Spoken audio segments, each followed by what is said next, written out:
চলুন আজ একটা মেয়ের জীবন কাহিনী শোনাবো আপনাদের। সেই জীবন কাহিনীর নাম মুক্তি।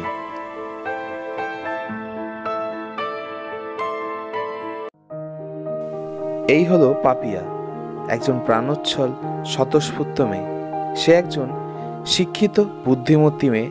পড়াশোনা, গান বাজনা, কাজ, হাসি খুশি আড্ডা এসব নিয়েই থাকতে ভালোবাসে সে। দেখেছেন কিরকম আপন মনে হাসছে? আরে না না, ও তো বই পড়ে হাসছে। আর আমিও কিরম বোকা, আপন মনে আবার কেউ হাসে নাকি? তবে হ্যাঁ, এই হাসি খুশি কিন্তু কদিন আগে ছিল না তার মনে। ভীষণ মনমরা ও ভয়ে থাকতো সে। কেন? চলুন দেখে আসা যাক। ভালোবেসে বিয়ে করেছিল সহবতকে, সবার বিরুদ্ধে গিয়ে। বিয়ের পরপর কদিন ভালোই চলছিল, কিন্তু তারপর থেকেই শুরু হলো অশান্তি। ফোন করা যাবে না, ভিডিও কল করা যাবে না, চাকরি করা যাবে না। বাড়ির বউ বাইরে যাবে কেন? এমনকি গায়ে হাত তোলাও বাকি ছিল না। এমনকি খেতে বসলেও খোঁটা দিতে ছাড়তো না। বাড়ির বউরা আবার এত খায় নাকি? এত খিদে কি করে থাকে বাড়ির বউদের? এছাড়াও ছিল আরো অনেক কিছু, যেমন ফেসবুক করা যাবে না, তুমি থাকবে বাধ্য মেয়ের মতো। বাড়ির লোকের সাথে অত কথা কিসের, বা বাইরের লোকের সাথে অত ফোনে কথা কিসের, যেটাকে ওরা বলতো ঢলাঢলি।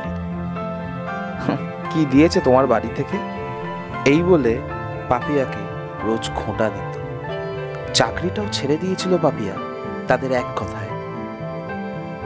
ভারত স্বাধীন হয়েছে ইংরেজদের থেকে অনেক দিন, কিন্তু পুরুষতান্ত্রিক সমাজ থেকে নারীরা এখনো পুরোপুরি স্বাধীন হয়ে উঠতে পারেনি।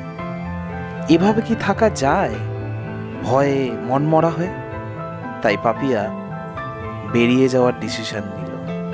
হ্যাঁ, শ্বশুর বাড়ি থেকে পুরোপুরিভাবে বেরিয়ে গেল সে। পাপিয়ার বরের নাম সহবত হলে কি হবে? কোনো সহবত জ্ঞানী তার ছিল না।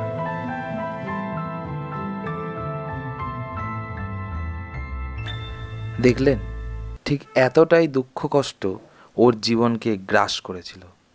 কিন্তু আজ সে একজন নিজের ব্যক্তি স্বাধীনতা নিয়ে এক প্রাণোচ্ছল জীবন অতিবাহিত করছে। ও বাড়ি ছেড়ে পাপিয়া বেরিয়ে আসার জন্য পাপিয়াকে ডিভোর্স ফাইল পাঠিয়েছে, কিন্তু পাপিয়া সেই ফাইল রেখে দিয়েছিল। আজকে স্বাধীনতা দিবসে পাপিয়া সেই ডিভোর্স ফাইলে সই করে মুক্ত হলো। আজ পাপিয়া একজন স্বাধীন নারী। আজ আমাদের দেশে সত্যি এরকম অনেক নারী আছেন যারা ঠিক এই রকমভাবেই অত্যাচারিত হচ্ছে বা এর থেকেও খারাপ অবস্থায় আছে। প্রত্যেকটি মেয়েদের শ্বশুরবাড়ির প্রতি আমার বিনীত আবেদন, প্লিজ আপনারা আপনাদের বাড়ির বৌমাকে নিজের মেয়ের মতো করে দেখুন। আজকে আপনার মেয়েও যদি অন্য বাড়িতে বৌমা হয়ে গিয়ে ঠিক এরমভাবে অত্যাচারিত হয়, ভালো লাগবে আপনার? বাড়ির বৌমাদের ভালোবাসুন, ভালোবাসা দিন, দেখবেন ওরাও ঠিক আপনাকে এর থেকেও বেশি ভালোবাসা ফিরিয়ে দেবে। আর সমস্ত মেয়েদের কাছে অনুরোধ, নিজেরা নিজেদের পায়ে স্বাবলম্বী হও, নিজের স্বাধীনতায় বাঁচতে শেখো। যা থাকার নয় তা কোনোদিনই থাকবে না, তা তুমি যতই ধরে বেঁধে রাখার চেষ্টা করো।